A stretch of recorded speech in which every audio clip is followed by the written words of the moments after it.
what happens? Like, what do you see when you die? Do you see the light?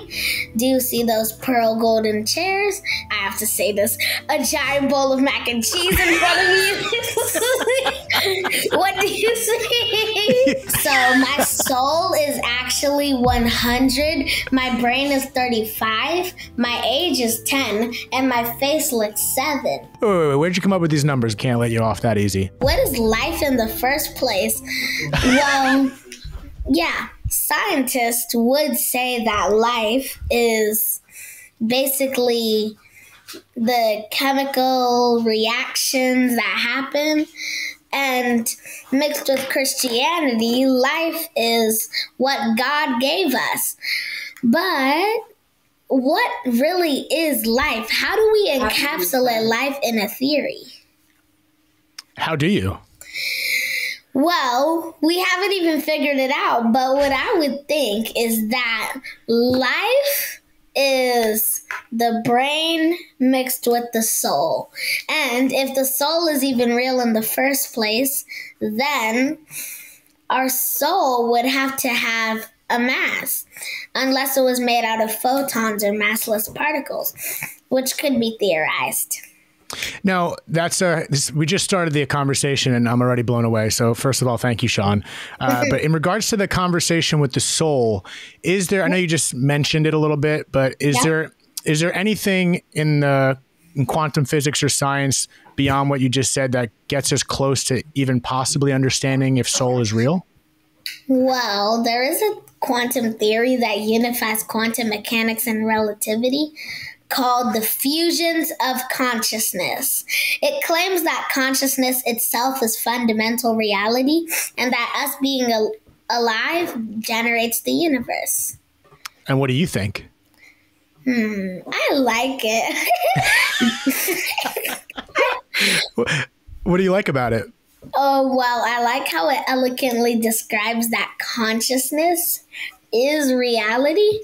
But if consciousness is reality, then how come it isn't like a lucid dream and we can imagine things into reality? Like, how come I can't just go and create the most juicy, delicious bowl of Velveeta mac and cheese in front of me? I tell you, we're on the same boat because I would be eating that right now. And I think I would look a little different because I would eat that literally every day if I could do that. But so, some people, I have heard some people believe in that idea that, the manifesting, maybe not as quickly as you just explained it with mac and cheese. But do you believe we can tap into that in some capacity and create our own reality? Well, first of all, that's called dreaming. It's this really cool thing you do when you go to bed and start imagining a cool reality. But unfortunately, that would be breaking the conservation of matter, which says matter can't be created or destroyed. And magically spawning in a bowl of mac and cheese out of thin air is probably breaking that. Okay. Well, okay. No mac and cheese for us today, even though I might have some after this conversation, though. Now you're changing my mind. But Sean, in regards to this, I guess soul, as I guess it ties to manifesting in some capacity, more with the afterlife. I'm curious what you think the science can either disprove or prove it. And what does Sean believe about the afterlife? Well, back to that fusion of consciousness theory. An afterlife shouldn't just be possible, but it should be guaranteed in a reality where that is real. Because when you die, it's not like a patch of reality goes away and the Minecraft developers have to come fix it. But it's like there should be an afterlife where you can't interact with the world, but you can keep that patch of reality. That's yours. I love that. And when you compare it to the Minecraft people, if you will, would you consider that as an analogy for God or a creator in some sense? And what does that look like to you? Well, Minecraft developers are nowhere near God's level. Amen. But I mean, in the game, Minecraft developers are like the ones who fix this, and make the world perfect.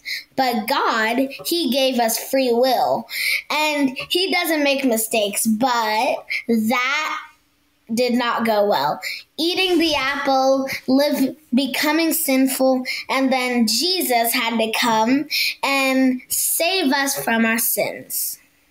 And so do you think there was a purpose behind not only free will, but I guess what you're saying is, you know, the idea of sin and some of the not so good things that come about our world. Do you think there's a purpose behind that? Yeah, God can't just make us his little meat robots that are always doing good, always doing this, doing that. Life wouldn't be fun. It's fun sometimes to do bad things.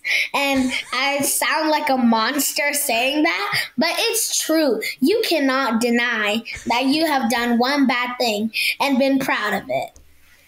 I hear you. I think that's just part of whatever this world is, even though it seems like we can't even define life in only a few words.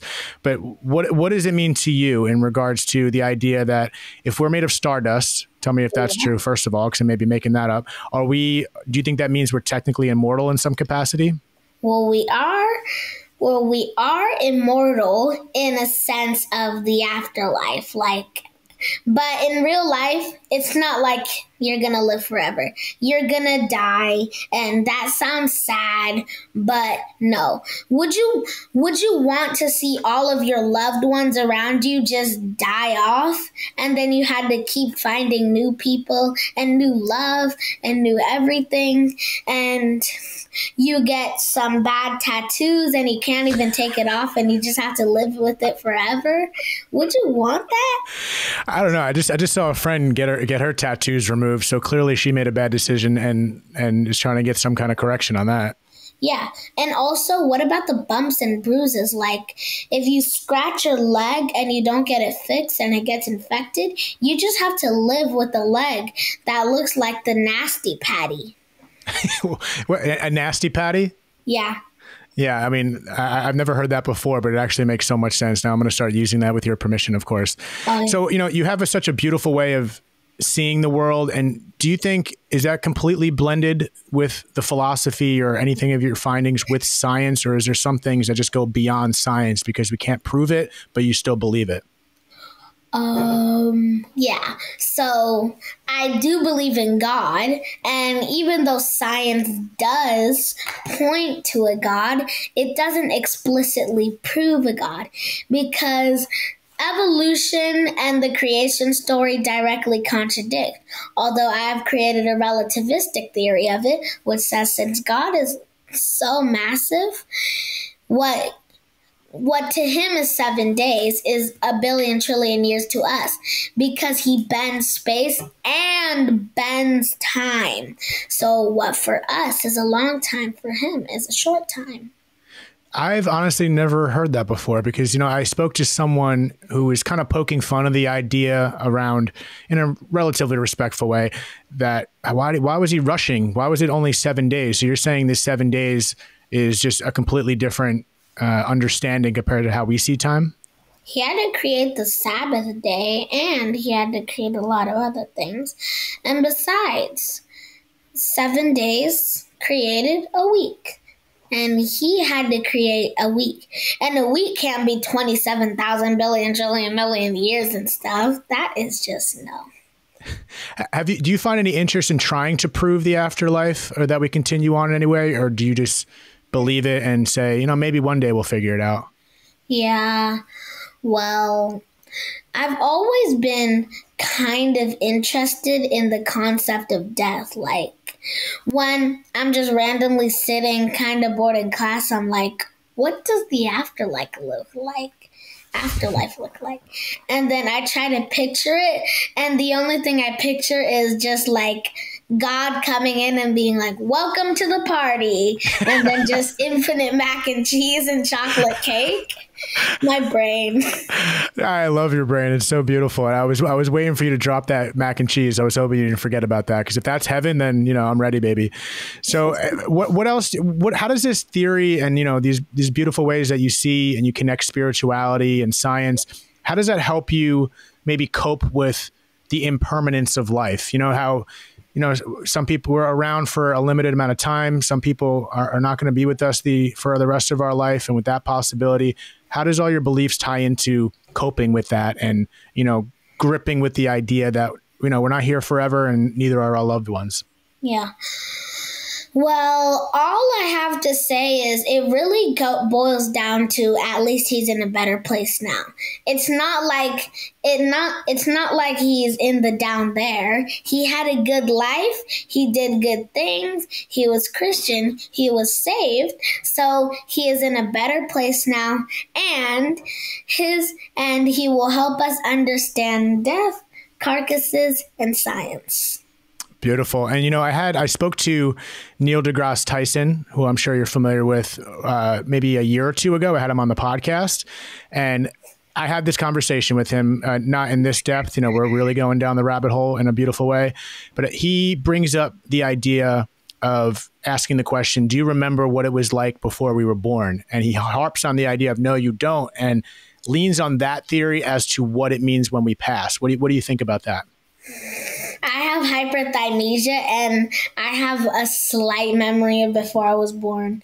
It sounds kind of weird, but I can tell you the colors of the womb in the daytime since some light shone through. It was reddish orange, kind of like the inside of a retina, but without the blood vessels. And at night, it was purple and blue.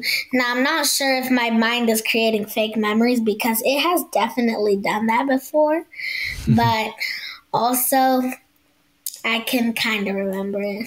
I also remember memories from when I was really young. That's amazing. I mean, you did clearly have some amazing gifts. So that is, I barely remember what I had for breakfast 2 weeks ago. So I had for breakfast African fluffy bread. If you have not tried it, it is literally heaven on a plate. And it is so fluffy. When it melts in your mouth, it turns into this slightly solid, slightly squishy thing. It's heaven. And I also had some hot chocolate, a fried egg. So maybe heaven's right here sometimes, even with the sinful activities of the world, maybe we can create our own heaven on earth in some capacity. Yeah. Even if it's African fluffy bread. Yes. That's a fun word. There's a fun few words to say back to forth, to be honest. African fluffy bread. African fluffy bread. I can't even say it. African fluffy bread. Yes. So I do want to ask you again. So it's amazing that you're saying you remember, you have memories in the womb. That is, I've heard that before, but I never met someone that has experienced that.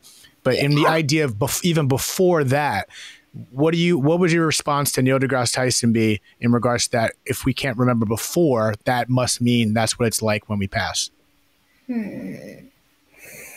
I think, wow. Well, that is deep. That is deep.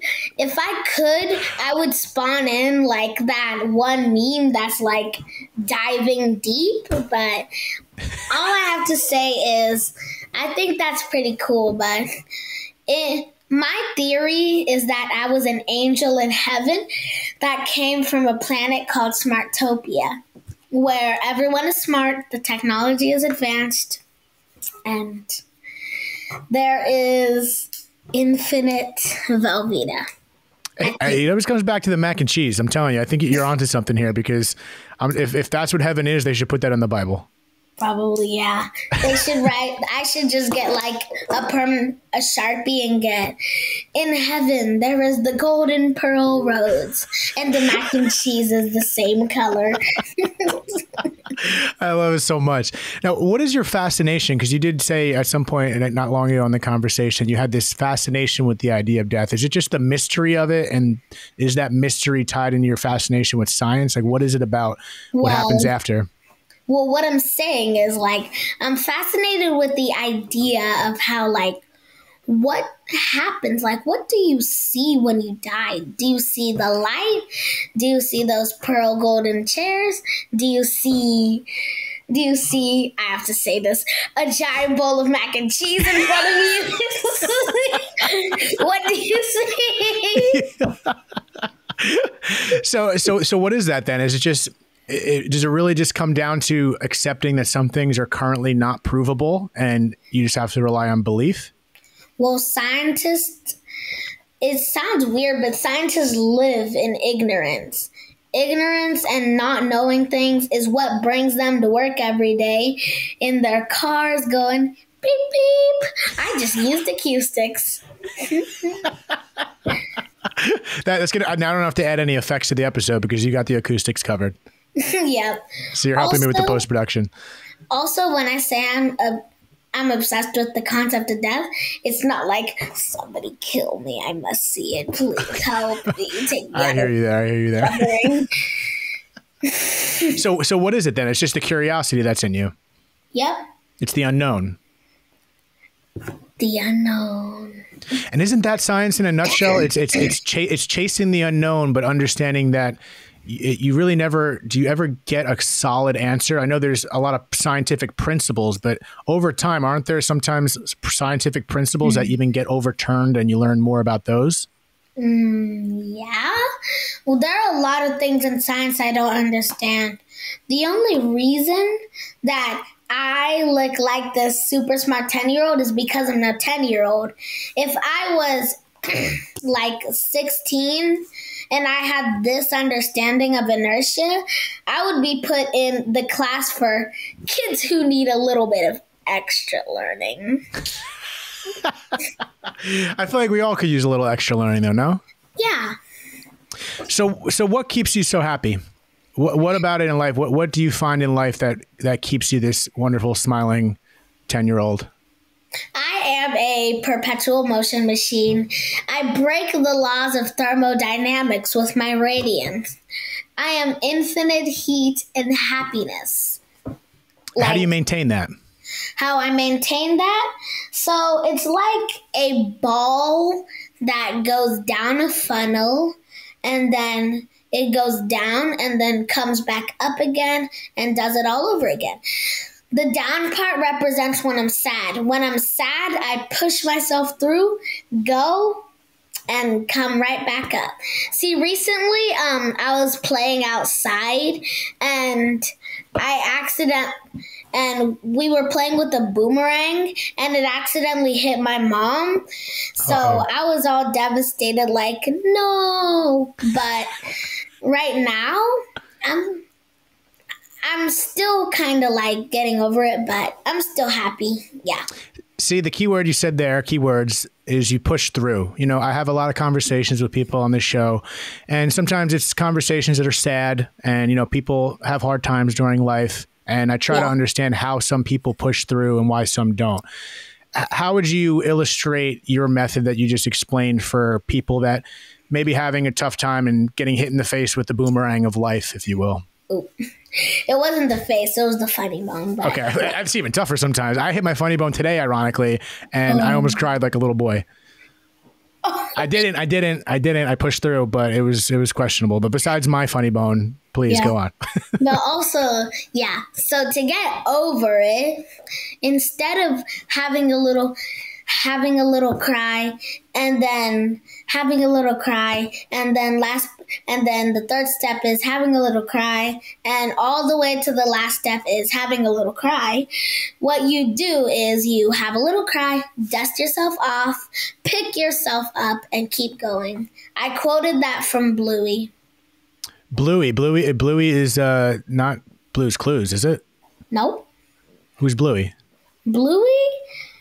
People say it's a preschool show, but it definitely is not. It is a show about these two toddler dogs and the most realistic family ever, except the toddlers are just a little bit more perfect than a normal toddler. And people like the show because the toddlers are so nice. I think the only reason why people hate Caillou is because he's an accurate representation of a toddler and has unreasonable crash outs and just doesn't want to take a shower for some reason. Oh man, I wouldn't want to hang around that person. He might smell a little bit, huh? Yeah, Caillou, honestly, he is an accurate representation of a toddler, but I think they went a little overboard. That whiny voice just drives me crazy. You know, besides whiny voices that drive me crazy too, I have to learn to deal with it sometimes because I think I have a whiny voice sometimes, but that's my problem.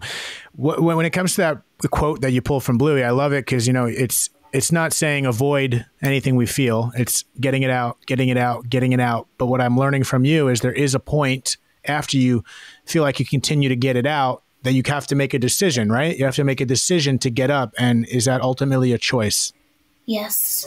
But every time you make a choice, you create an alternate reality where you made a different choice. So there's an alternate reality where I didn't eat African fluffy bread, but I ate Ghana pancakes. And there's one where I ate toast, and there's one where I ate a lamb. And so does that, when you make these decisions, you redirect into another dimension, if you will, another multiverse. Does that other multiverse still exist, or is it stopped short? The multiverse still exists, but eventually making the decision, and I think it kind of stops that universe, and it reverses the loop of causality to that one decision. Because it's like Schrodinger's cat. Before you make the decision, you have made every other decision until you observe yourself making that decision, or your brain says, make this decision. So is it consciousness? Does this come back to consciousness at all? Because from my understanding, is there a pure, I know there's a definition of consciousness, but there's no provability behind what it is or how it works, is there? Yeah, well, there is, like, I recently watched a video on uploading our consciousness. And it talked about the theory of physicality, computability, and scannability. So the physicality theory is that consciousness, or your mind, which is a concept that's thrown around, but is really basically what you use to decide, dream, and eat mac and cheese. I'm telling you, that's it, baby. Yeah. If there's a meaning of life, if we haven't discovered it in this conversation, it's Velveeta mac and cheese, and we're gonna have to work out a brand deal, and you, me, and your mom are gonna have to talk it out about how we're gonna spread it around, but we're gonna work on that. Yeah. Ever since I was a little kid, I thought of myself as the god of mac and cheese, and then I would be talking to these invisible mac and cheese actual gods, and I was their boss, and I'm like, make this mac and cheese that I'm microwaving, and I have to call my mom because I can't reach the microwave perfect. Yeah, I'm probably not much taller than you, to be honest. So I can't even knock you on that. So in regards to all this, you know, I find you so interesting. I think you're so amazing, and I haven't had an opportunity to shake your hand just yet. But you know, I meet some people of all ages, and you know, I get blown away from people like you. Just the way you think, the way you talk, the way you carry yourself. It's so impressive and it's so wonderful. Thank you. I just wonder, and I wonder if you wonder, do you think we've been here before in different meat suits, if you will? Meat suits? Okay, maybe.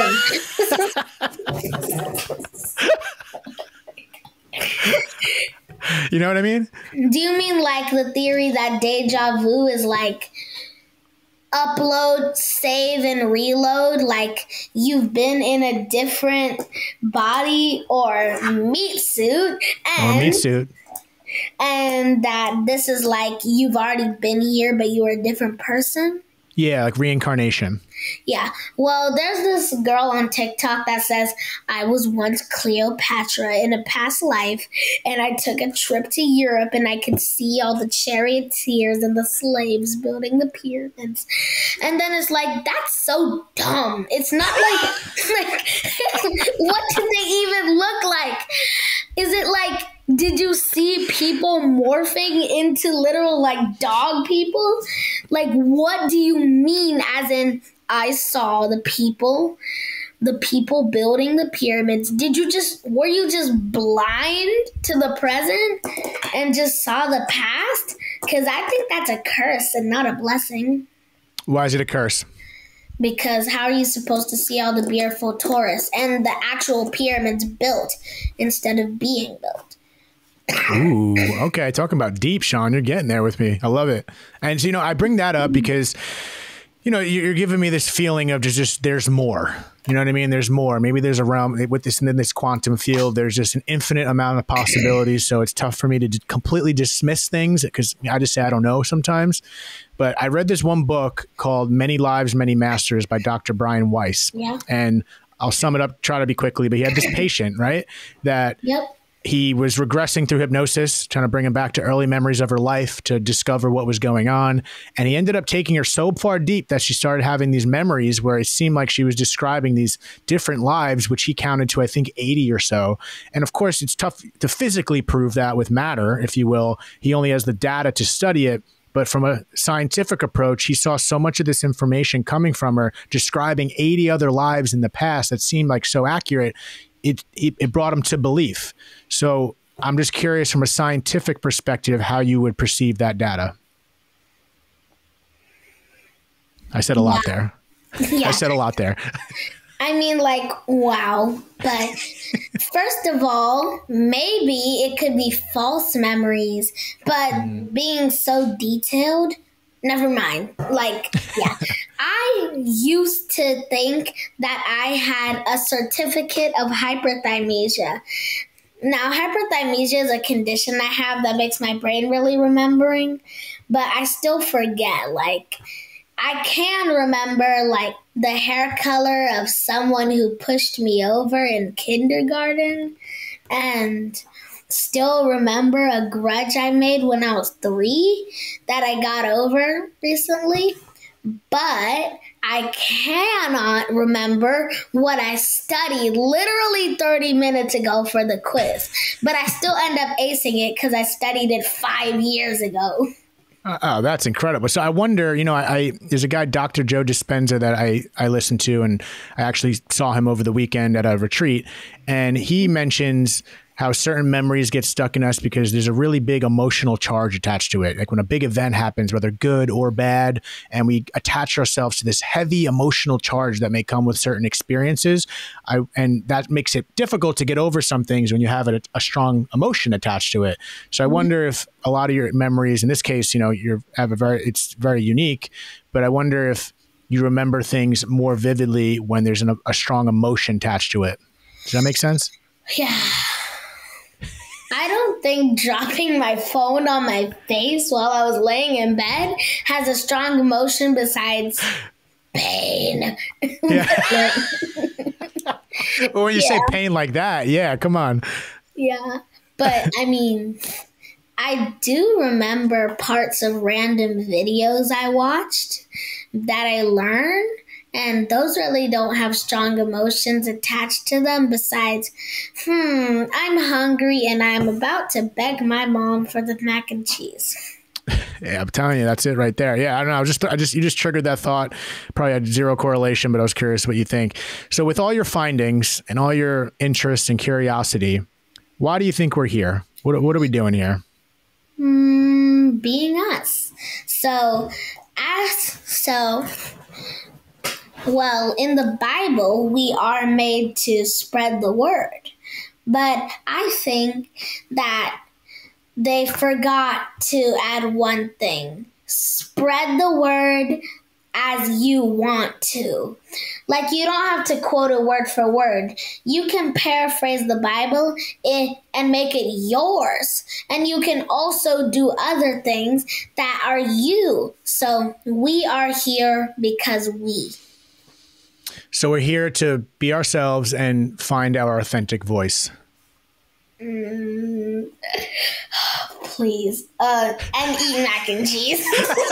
I had to. I'm telling you, whether you want to see me ever or not, I am finding you guys, and I'm bringing as much mac and cheese as I can, and we're going to eat that together one day. How does that sound? Is that possible? Can we make that happen? Can we make that happen?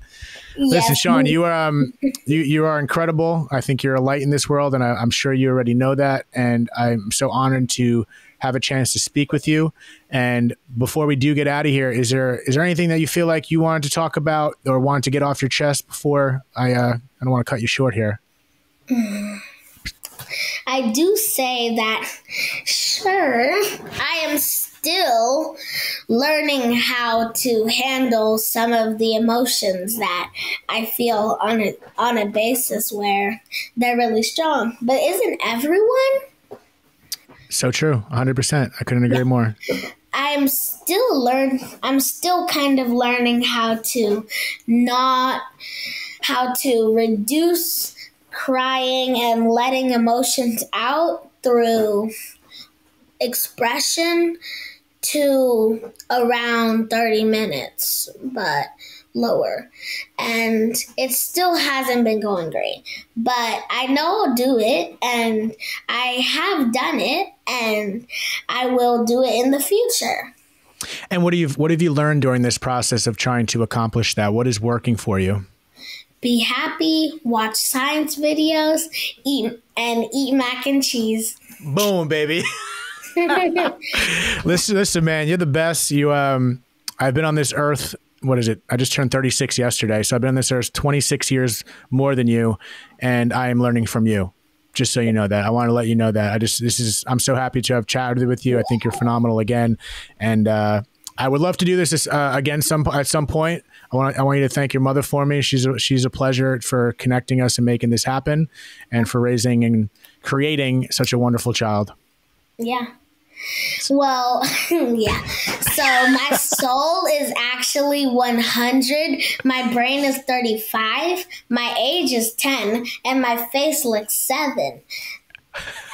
Wait. Where'd you come up with these numbers? Besides, you look good for your age. I'll give you that. But where are you coming from? The 100-year-old soul. I can't let you off that easy. Oh, 100 years of soul.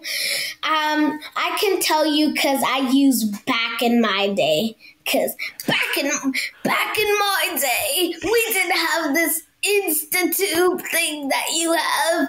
All we had was the taco song, and we had TikTok dances that was so cringe. It will make your back implode.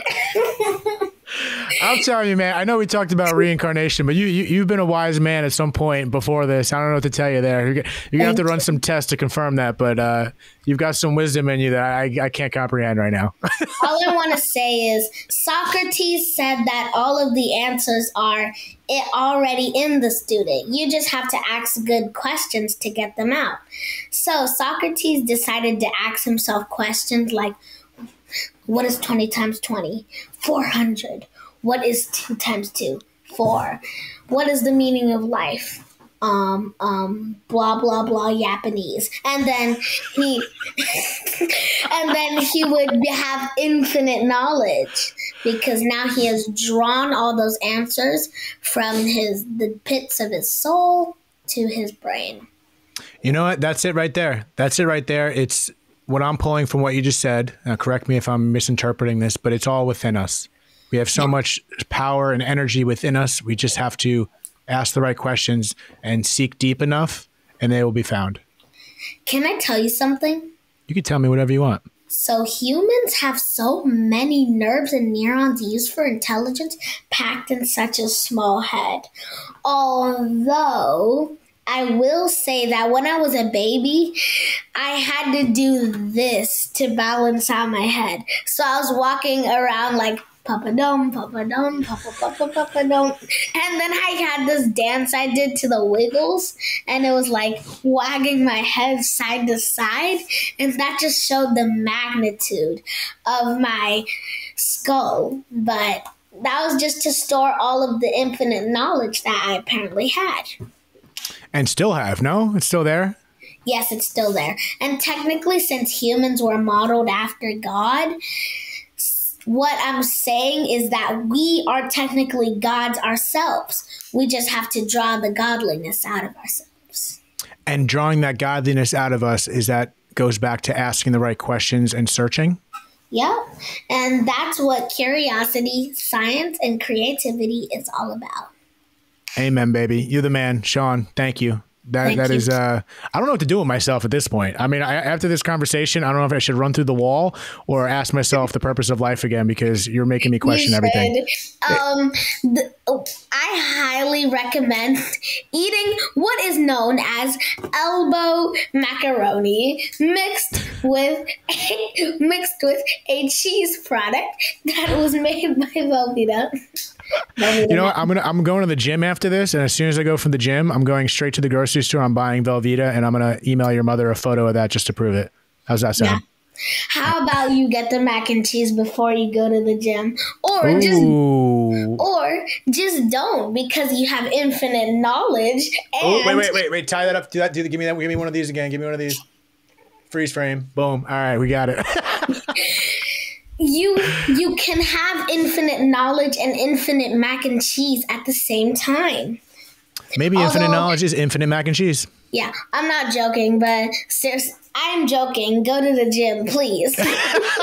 I'm joking. Now I feel like I don't know what you're saying. I mean, now you're mixing my emotions. Now I'm emotionally charged with this conversation. Never mind. No. All I'm saying is, like, gym is healthy. Please go to. All right. If you tell me I'm going, I'm still going to get that mac and cheese. You've inspired me. Yeah. So, Sean, again, thank you, man. Thank you. I would love to maybe reconnect again. Maybe we can do this again, because I promise you my audience is going to want to see you back. So if you still can deal with me and haven't got annoyed with me yet, maybe we'll make this happen again. How does that sound? All right. I can't wait. And I can't wait to make crack mac and cheese jokes infinitely again. I hope with that infinite, I hope I'm involved in some capacity. I want to thank you again, guys. Another episode of Dead Talks with my man, Sean, the philosopher, science, and many other words I can attach to that.